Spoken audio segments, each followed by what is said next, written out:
السلام علیکم ورحمۃ اللہ وبرکاتہ۔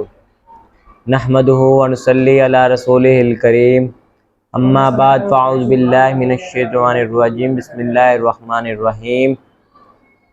ثم توبوا الی اللہ توبۃ نصوحا۔ جو میرا آج کا موضوع ہے وہ ہے توبہ پر۔ رسول اللہ صلی اللہ علیہ وسلم فرمایا، ان العبد اذا اعترف ثم تاب تاب اللہ علیہ۔ بے شک بندہ جب اپنے گناہ کا اعتراف کر لیتا ہے تو اپنے دل سے سچی توبہ کر لیتا ہے تو اللہ تعالیٰ اس کی توبہ کو قبول کر لیتا ہے۔ اس حدیث سے معلوم ہوا کہ ایک بندہ ہے، وہ چوری کرتا ہے، وہ چوری کر کر اللہ تعالیٰ کے سامنے حاضر ہوتا ہے، کہتا ہے اللہ میں آج کے بعد چوری نہیں کروں گا، مجھے معاف کر دیں، تو اللہ تعالیٰ اس کو معاف کر دیتے ہیں، اس کی توبہ قبول کر لیتے ہیں۔ دوسری حدیث میں رسول اللہ صلی اللہ علیہ وسلم فرمایا، اذا من لازم الاستغفار جعل اللہ مخرجا ومن کل ہم فرجا ورزقہ من حیث لا یحتسب۔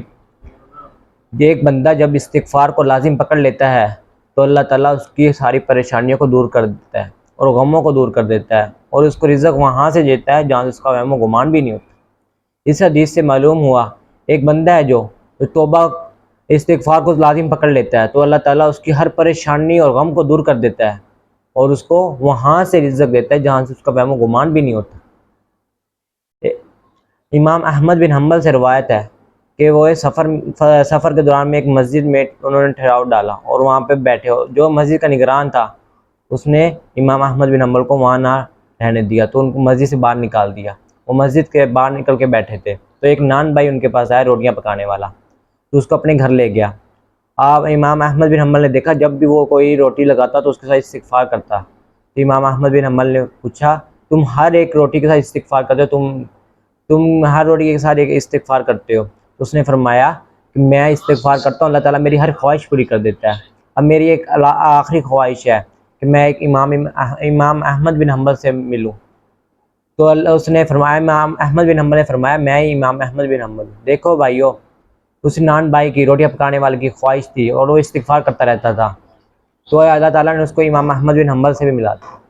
ایک عورت آپ صلی اللہ علیہ وسلم کے پاس آئی اور کہنے لگی، اے اللہ کے رسول مجھے وہ پاک کر دیجئے۔ آپ نے فرمایا کیسے پاک کر دوں؟ اس عورت نے کہا، اے اللہ کے رسول میں نے زنا کی ہے۔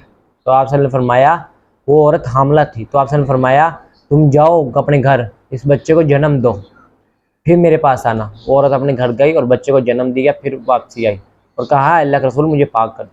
تو آپ صلی اللہ علیہ وسلم نے فرمایا واپس جاؤ، اس بچہ جب روٹی کھانے والا ہو جائے تو اس کو پھر میرے پاس لے کر آنا۔ جب وہ بچہ روٹی کھانے والا ہو گیا تو وہ عورت پھر آپ صلی اللہ علیہ وسلم کے پاس آئی، تو آپ صلی اللہ علیہ وسلم نے فرمایا صحابہ کو اس عورت کو رجم کر دو۔ ایک صحابہ نے اس کو پتھر سے رجم کیا، جب پتھر مارے تو خون نکل کر ایک صحابی کے کپڑوں پر آیا، اس نے اسے گھن کی، تو آپ صلی اللہ علیہ وسلم نے فرمایا اس عورت نے ایسی توبہ کی ہے جو پورے مدینہ پر بھی تقسیم کی جائے تو برابر ہو جائے گی، کافی